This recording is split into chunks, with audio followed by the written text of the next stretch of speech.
Satu jawatan kuasa khas akan ditubuhkan bagi menyelaras dan memantau secara menyeluruh pelaksanaan projek di bawah Agensi Pembangunan Wilayah RDA di Sarawak.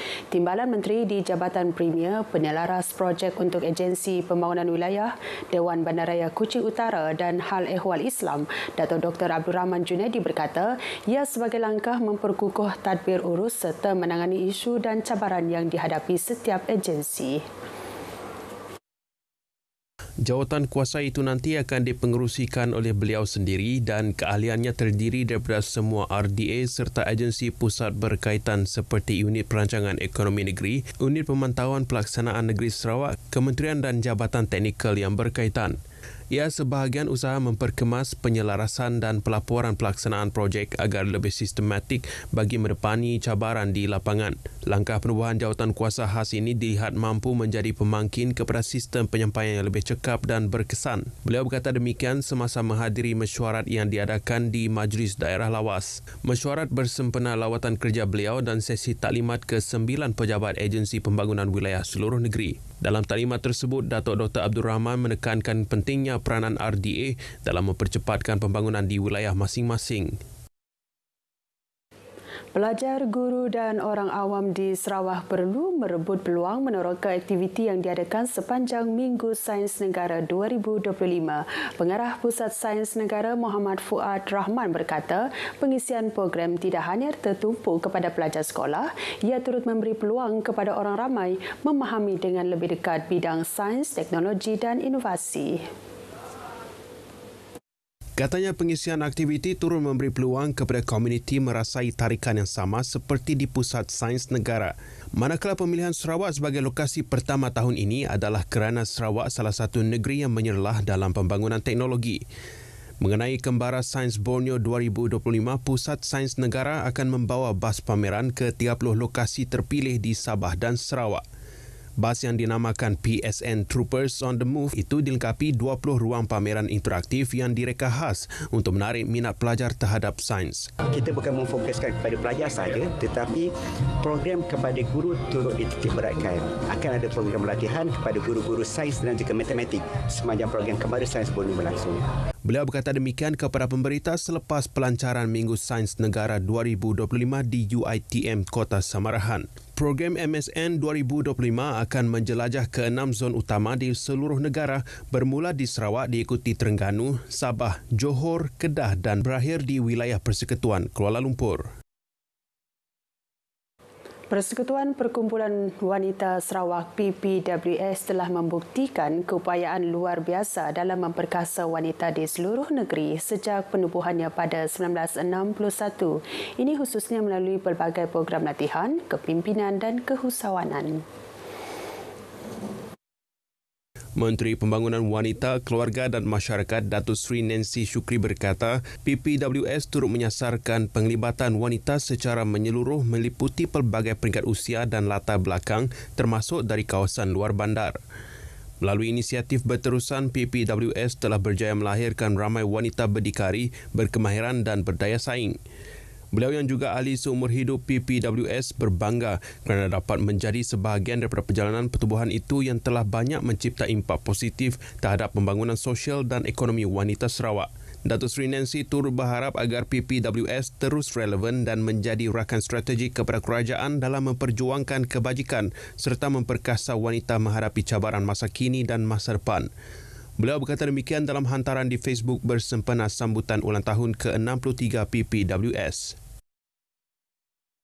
Sementara itu, Pengerusi Negeri PPWS Dato' Nurhayati Ismail berkata wanita perlu diberi peluang untuk terus belajar, berkembang dan membina kekuatan diri agar dapat menghadapi cabaran dunia moden.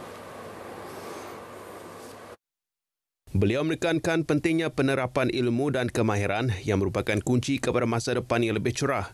Katanya PPWS boleh dijadikan wadah untuk memberi peluang kepada wanita membangunkan diri mereka. Selain itu, para wanita juga diminta memberi perhatian kepada aspek kesihatan, keseimbangan kerja dan kehidupan serta sokongan emosi. Ini kerana kesihatan fizikal dan mental adalah asas kepada kesejahteraan hidup. Beliau menyatakan demikian pada majlis mesra sempena sambutan Hari PPWS di Kuching. Ahli Parlimen Sibuti Datuk Lukan Isman Awang Sauni menyambut baik usaha Persatuan Melanau Miri untuk membina bangunan baharu sebagai pusat kebudayaan dan ikon Melanau di Miri. Jelas beliau, perbincangan telah diadakan bersama Timbalan Setiausaha Kerajaan Negeri berkaitan tapak dan perancangan bangunan tersebut. Beliau yang juga penasihat persatuan itu berkata penubuhan pusat kebudayaan tersebut penting sebagai usaha memelihara kebudayaan dan sejarah masyarakat Melanau. Persatuan Melanau Miri sudah lama bertapak di Bandaraya Miri selain memiliki warisan yang wajar didokumentasikan untuk generasi akan datang. Datuk Lukan Isman berkata demikian pada ramah tamah Aidilfitri anjuran persatuan itu di Miri. Beliau turut merakamkan penghargaan kepada persatuan atas usaha berterusan mereka menyokong pendidikan, kebudayaan dan kebajikan komuniti Melanau. Angkatan Zaman Mansang Azam Sarawak menganjurkan program tahunan Azam Media Coffee Chat 2025 sebagai salah satu inisiatif strategik untuk mengukuh kerjasama dengan pengamal media. Dalam kenyataan medianya, Azam Sarawak berkata program bertemakan Jargon Made Simpler. Ia menghimpunkan wartawan, penyunting selain penceramah jemputan dari pelbagai sektor pembangunan seperti tenaga, alam sekitar, ekonomi digital dan perancangan bandar. Melalui program itu, ia berfungsi bukan sahaja sebagai platform untuk mengukuhkan hubungan antara media dan agensi pembangunan, malah memupuk sikap dialog terbuka, perkongsian pengetahuan dan penglibatan strategik yang bermakna.